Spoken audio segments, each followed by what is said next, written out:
Good day, sir. I am Jana Jimenez, BSSW2C. Today, I'm going to share my insights and learnings about my understanding from Module 1 to 6 given. Social work profession is a subject where we, the students, are able to learn and understand its main objectives, scope, and importance. As a social work student, we are trying our best to study hard even we are facing new normal. Self-study is not easy as we can get new learnings and knowledge because of the pandemic COVID-19. Many people suffer, especially students and teachers. This new normal give a biggest impact to us because we need to take and join with a class via Zoom or Google Meet.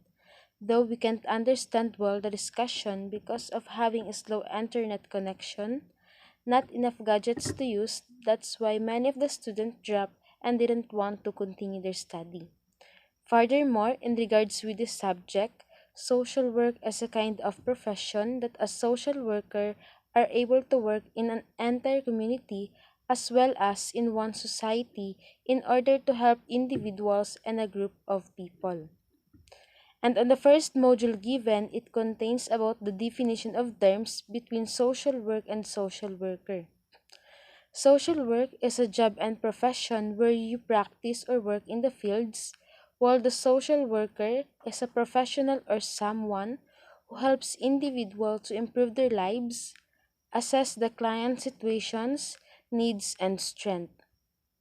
Also, it consists about the social work law, which is Republic Act 4373. The RA 4373 is a social work law contains articles and profession coverage by the status of having a profession.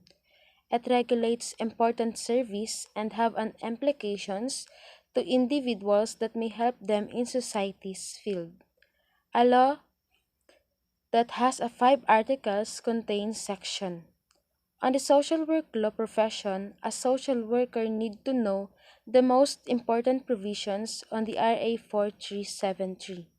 First is the Article 1. This includes the definition of terms of a social work and a social worker. It is important for you to know what is the role and obligations that a social worker should take action to help people. Second is the Article 2 Board of Examiners for Social Worker. Third is Article 3 Examination and Registration of Social Workers. Its aim is to become a registered social worker. A person needs to acquire and take an examination, but this is just only for a social worker who graduated in bachelor's degree in social work, because it will not allow you to practice in the field and assume that you are a position to take and practice in the field. Fourth is the Article 4, Registration of Social Work Agencies, and the last is Article 5, Sundry Provisions relative to the practice of social work, which is primarily concerned to a person who violate the rules shall have a punishment or fines, including that any person who impersonates someone's appearance, characteristics, information, and cancelled or revoked registration can't be acknowledged as embodied. As highly and getting emerged on the fields of being professional, we should still recognize on what makes job or work a profession. On the RA 4373, it gives social work a formal recognition as profession. This includes the 5 types of attributes of profession, such as systematic body theory, which has 3 types of knowledge that social work use: the tested knowledge, hypothetical knowledge, and an assumptive knowledge. Second attribute is professional authority, a type of knowledge that a professional background may give the client security. Third is community sanction.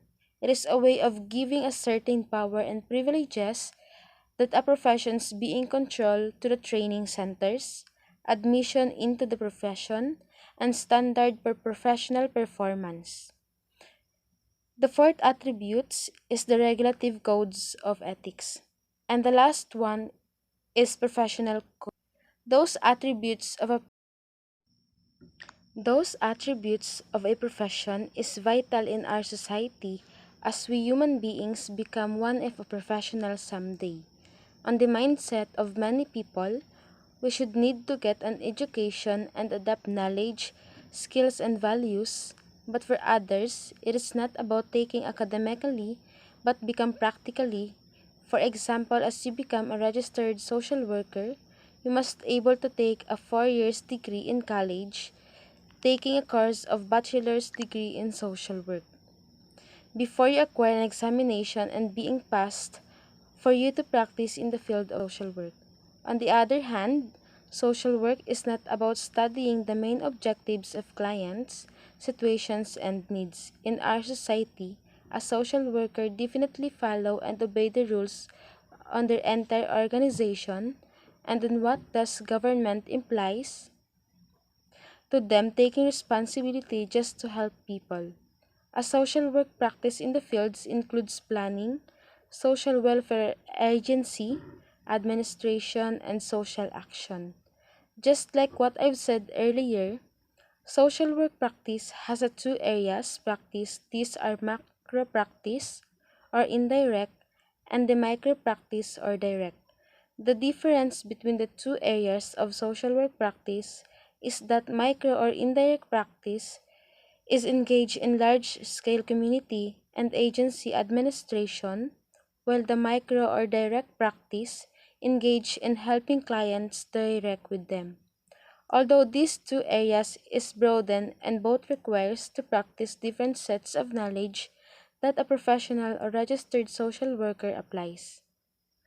And in addition, micro practice are much focuses on personal interaction with the clients or working a one-on-one deals on their customers' client services, while macro practice focuses on the systematic issues that implement planned social program that is applicable to an individual and a group of people living in society as well as in community. And also, a social worker profession has a different types of work such as medical social work, military, child welfare, school social work, and many more that we might able to know what was the advantage and disadvantage of those jobs. Therefore, a social work has a philosophy and values human beings has a worth and dignity. Otherwise, reasonable telling that in our society, we as a human beings are not perfect. Why? Worth and dignity of an individual is very important, and we all know that some of us did some mistakes that can people judge us as we enter and getting involved in new generation, people in society as well as in the entire community become worse. Because small actions is a big deal for everyone. One of the problem is that because of wrong judgment, people might no longer see your inherent worth. Instead of seeing a good work, they look it as nonsense. On the previous topic, we've been study value give essence in our life. It defined as a person's worth attaches to certain things within the real usefulness, truth, goodness, or beauty. As a person, we grow and grow as we totally develop ourselves, mindsets, especially when it comes our physically, mentally, and emotionally. Sometimes we didn't see how much the value of something or a person is because all we look for is just only the essence of beauty. All I can say is that if one person important to you, then make yourself as the best. Treasure it and give value for you to understand yourself better. Example, we will only appreciate the value of things or person important as we lose and thinking words. Nasa huli ang pagsisisi. And as a social worker, they are influenced by different value system, includes the values of religious, personal values, social or cultural group to which he or she belongs, and the values of his or her profession.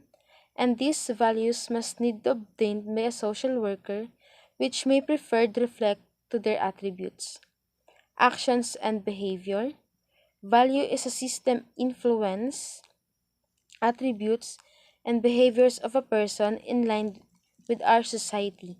There is six different types of cultural values that makes her to have a great influence on people, and these cultural values are social acceptance, emotional and closeness and security in family, authority value, personalism, utang na loob, and last is the patience, suffering, and endurance. Including on the social acceptance is facilitated smooth interpersonal relations or SIR, which is believed to acquire pakikisama, the use of euphemism, and also to lie or go between, and amor proprio, which functions is to protect individual against loss of social acceptance. Prior to that, we as a person and the given cultural values, we are definitely obey these values pakikisama. Companion on our friends when they invite you in an event or occasion. Lastly, the lessons we've gathered from the module 1 to 6 about the social work profession is the key that we can use in the future. And as we take a board examination, all the knowledge given and provided shall be embodied to be beneficial and have a significant role in our life. Social work profession contains a lot of knowledgeable that we can take an advantage as we go through the same fields in which a social worker obey the rules and regulations defined in the provisions of the given law of social work. That's all. Thank you.